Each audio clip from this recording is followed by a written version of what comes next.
நான் பயன்படுத்தும் எந்த வரம் எனக்கு ஆண்டவர் தந்திருக்கிறாருங்கிறது நம்மளே ஜெபம் பண்ணி கண்டுபிடிக்கணும். சரிதானே?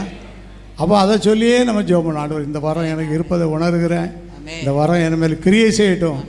இது நம்மளை பலப்படுத்துவதுக்கு இந்த வரம். அடுத்தது 9 வரங்கள் வேறு இருக்குது. அது நம்ம குடும்ப ரட்சிப்புக்கு, சபை ரட்சிப்புக்கு, ஐக்கிய ரட்சிப்புக்கு, ஊழியத்துக்கு, ஆத்ம ஆதாய பணிக்கு அந்த மீதி 9 வரங்களும் நம்ம கொடுக்கும். எல்லாம் நமக்கு வேணும். ஒன்று கூட எங்களுக்கு விட்டுறக்கூடாது ஆண்டவரே. நாங்கள் ஆவிக்குரியவங்க, நாங்கள் உலக மக்கள் அல்ல, மாம்சீக மக்கள் அல்ல. இன்றைக்கி ஜனங்கள் நம்மகிட்ட நிறைய காரியங்களை எதிர்பார்க்குறாங்க, ஜெப குறிப்பு கொடுக்காங்க. எல்லாம் நடக்கணும், எதுவும் நடக்காமல் என்ன செய்யக்கூடாது. அப்போ இப்படி வரங்கள் நமக்கு வேணுமா வேண்டாமா? கொஞ்சம் முட்டு போட்டு ஜெபம் பண்ணிடுமா? உட்கார்ந்து ஜெபம் பண்ணிடுவோம். ஆவிக்குரிய வரங்கள் நீங்கள் சிறப்படுவதற்கு ஆமென். ஆண்டவரே ஸ்தோத்திரம். ஆமென். நான் பலப்படணும், நிலைச்சு நிற்கணும், முடிவுரிந்து நிலைச்சு நிற்கணும், வேதத்தின்படி நடக்கணும். ஆமென் ஆமென். எல்லாரும் ஜெபம் பண்ணுங்க.